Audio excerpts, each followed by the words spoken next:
नमस्कार। स्वागत है आप सबका राजनीति के इस अखाड़े में। मेरा नाम है अजय सेतिया। मित्रों, कायदे से देखा जाए तो केजरीवाल सरकार का अस्तित्व अब खत्म हो चुका है। दो घटनाएं ऐसी हो गई हैं जिनसे क्लियर हो गया कि वह जेल से सरकार नहीं चला सकते और अब तक के उनके सारे जो प्रयास हुए हैं वो विफल हुए हैं। और अब तो ऐसी बात हो गई है जिसमें उन्हें कह दिया गया है कि उनका जेल से भेजा गया कोई भी आदेश निर्देश वैधानिक नहीं होगा। हालांकि पहले उन्होंने एक चिट्ठी कथित तौर पर आतिशी मार्लेना को भेजी थी, आदेश दिया था पानी के संबंध में।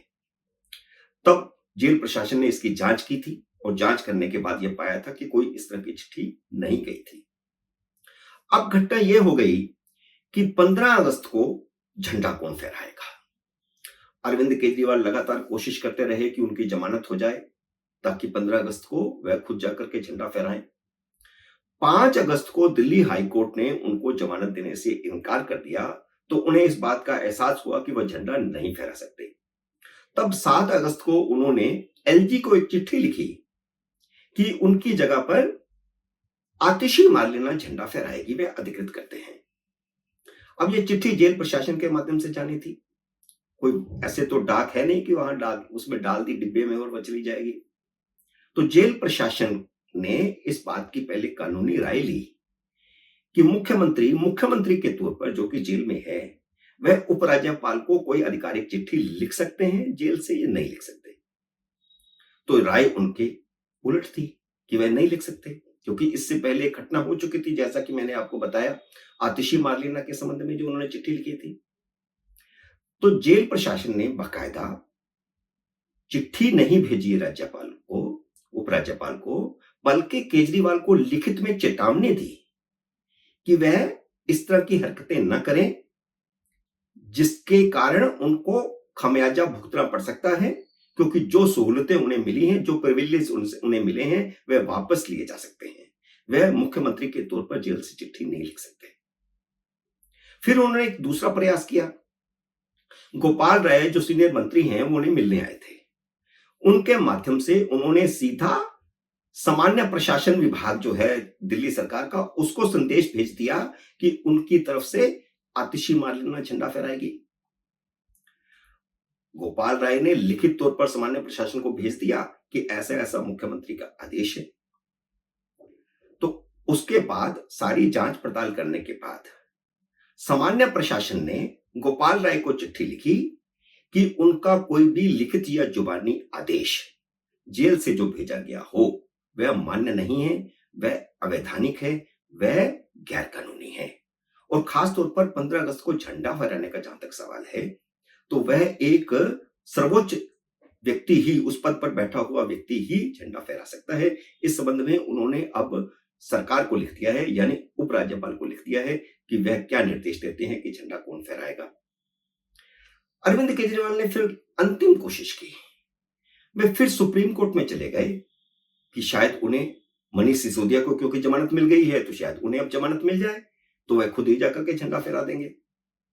तो 12 अगस्त को वह सुप्रीम कोर्ट में गए कि उनकी तुरंत सुनवाई की जाए, लेकिन सुप्रीम कोर्ट ने अभिषेक मनु सिंघवी की इस याचिका को पहले तो कहा कि आप मेल करिए, हम तुरंत नहीं सुनेंगे। तो यह उनके लिए तो झटका था। वे तो ये समझते हैं कि जब को जिसको चाहे जमानत करवा सकते हैं। और चीफ जस्टिस को सीधा जाकर के उन्होंने उनकी बेंच में जाकर के कहा कि क्योंकि सिसोदिया को जमानत दे दी गई है इसलिए केजरीवाल को भी दी जाए। तो चीफ जस्टिस ने कहा कि आप मेल भेजिए। तो मेल गई। तो अब ये सुनवाई की तारीख 20 अगस्त लगा दी गई है। तो इसका मतलब तय है कि केजरीवाल तो जा नहीं सकते। आतिशी मार्लेना के बारे में जवाब आ गया है कि वह फहरा नहीं सकती, तो झंडा अब कौन फहराएगा। हो सकता है कि एलजी झंडा फहराने जाए और आतिशी मार्लेना के साथ उनका धक्कमपेल हो, क्योंकि इससे पहले एक कॉलेज के एक इमारत की उद्घाटन के समय भी इस तरह हुआ था। उपराज्यपाल वहां पर इमारत का उद्घाटन करने गए थे और अरविंद केजरीवाल ने कहा कि तुम जाओ, और उसने भी जाकर के झंडा फहराने की कोशिश की। फिर वहां जाकर के थोड़ा आपस में समझौता हुआ, एक ने अध्यक्षता की और एक ने उसका उद्घाटन किया। शिक्षा मंत्री आतिशी मार्लेना ने अध्यक्षता की और उपराज्यपाल ने उद्घाटन किया। तो जेल प्रशासन ने तो अरविंद केजरीवाल को चेतावनी दी और सामान्य प्रशासन जो दिल्ली सरकार का है उसने कह दिया है कि ऐसा आदेश नहीं माना जा सकता। केजरीवाल का सारा फर्जीवाड़ा खुल गया है, चेतावनी भी मिल गई है, लेकिन वे फिर भी बाज नहीं आए। फिर उन्होंने गोपाल राय को कह दिया। अब देखिए कि करीब 5 महीने बाद अब यह साफ हो गया है कि वह जबरदस्ती मुख्यमंत्री बने हुए हैं। कानून उन्हें इसकी इजाजत नहीं देता। अगर कानून इजाजत देता होता कि वह जेल से सरकार चला सकते हैं तो उनका आदेश मान्य होता। अब राजनीतिक दृष्टि से इसे इस ढंग से देखिए कि क्या यह संयोग है कि मनीष सिसोदिया के बाहर आते ही केजरीवाल सरकार के पतन की तैयारी शुरू हो गई है। सिसोदिया ने जेल से बाहर आते ही पार्टी ही नहीं सरकार की कमान भी संभाल ली है।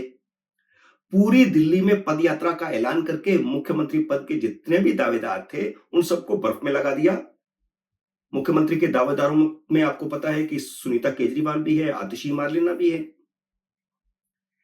जेल से बाहर आते ही पहले उन्होंने अपने कुछ खास लोगों के साथ बैठक की।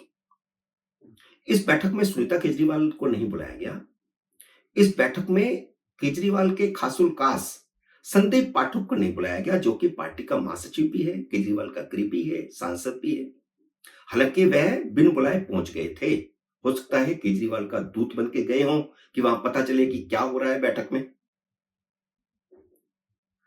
सिसोदिया ने असल में उन लोगों को बुलाया था जो पार्टी के संस्थापक सदस्यों में से शामिल थे। उसमें संदीप पाठक नहीं आते थे। मंत्री भी सिर्फ 3 बुलाए गए थे। इसके बाद उन्होंने क्या किया कि जब ये बात इस तरह की मार्केट में आ गई कि एक ग्रुप बैठकें शुरू हो चुकी हैं, गुटबाजी शुरू हो गई है, तो मनीष सिसोदिया ने सारे विधायकों, मंत्रियों और संगठन के कुछ पदाधिकारियों, सांसदों वगैरह की एक बैठक बुला ली। क्या कहा मैंने? कमान अपने हाथ में ले ली। लेकिन इस बैठक को उन्होंने बड़ी चतुराई से चीफ मिनिस्टर के सरकारी निवास पर, केजरीवाल के घर पर, सरकारी आवास पर बुला लिया।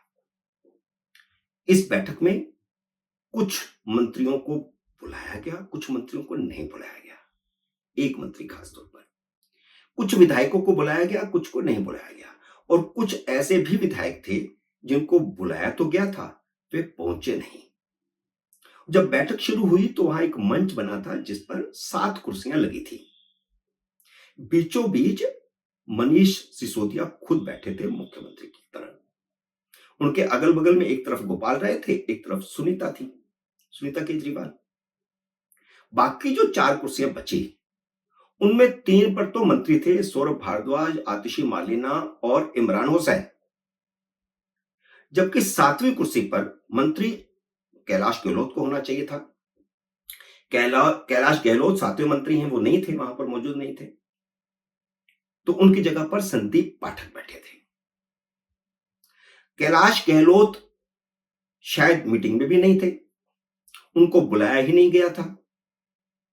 बाकी सारे मंत्री वहां मौजूद थे, कैलाश गहलोत नहीं थे। तो कैलाश गहलोत को हटाए जाने की अटकलें हैं, क्योंकि उन्होंने ईडी के सामने कुछ ऐसे बयान दे दिए थे जिन्हें ईडी केजरीवाल और सिसोदिया के खिलाफ इस्तेमाल कर सकती है। जिसमें एक तो उन्होंने यह कहा था कि उन्हें मुख्यमंत्री ने शराब नीति पर दस्तखत के निर्देश दिए थे, और दूसरा उन्होंने यह कहा था कि उन्हें जो सरकारी मकान अलाट हुआ था उसे विजय नायर को देने के लिए मुख्यमंत्री के आदेश थे। वह तो अपने घर में रहते थे, सरकारी मकान अलाट किया गया, विजय नायर को दे दिया गया। मुझे ये भी नहीं पता कि वहां कौन रहता था। तो ये दोनों ही बयान एक तरह से केजरीवाल और सिसोदिया के खिलाफ जाते हैं।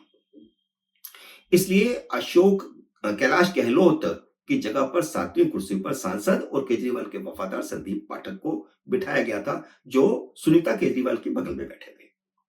वैसे तो सिसोदिया को केजरीवाल का सबसे नजदीकी माना जाता रहा है, इसलिए वे उप मुख्यमंत्री भी थे। सबसे वफादार जो केजरीवाल के माने जाते रहे, अब तक वह सिसोदिया ही थे। और सिसोदिया टूटे भी नहीं शराब घोटाले में, बिल्कुल नहीं टूटे। 17 महीने जेल में रहे, सबसे ज्यादा वही जेल में है, लेकिन वह टूटे नहीं। लेकिन जेल से बाहर आने के बाद जिस तरह उन्होंने केजरीवाल से मुलाकात नहीं की। हालांकि चाहिए तो उन्हें यह था ना कि गांधी की समाधि पर गए, मंदिर गए, उसके बाद वो केजरीवाल को जाकर के जेल में मिलते। केजरीवाल को जाकर के जेल में नहीं मिले, उससे उसके पहले ही उन्होंने बैठकों का दौर शुरू कर दिया और पार्टी की कमान और यहां तक कि सरकार की कमान भी अपने हाथ में ले ली।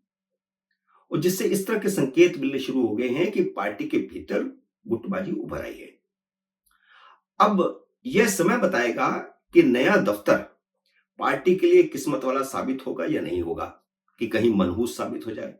लेकिन केजरीवाल की जगह अब सिसोदिया ने एक तरह से पूरी तरह संभाल ली है। भले ही संवैधानिक तौर पर उन्होंने मुख्यमंत्री पद की शपथ नहीं ली है, लेकिन सारे मंत्री अब उनका आदेश मानने को एक तरह से बाध्य से हो गए हैं, क्योंकि अथॉरिटी उन्हीं की है। देखते हैं राजनीति क्या मोड़ लेती है अब।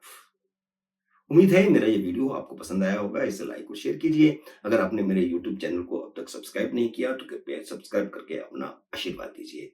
जल्दी मिलते हैं अगले वीडियो में किसी नए विषय के साथ। तब तक नमस्कार।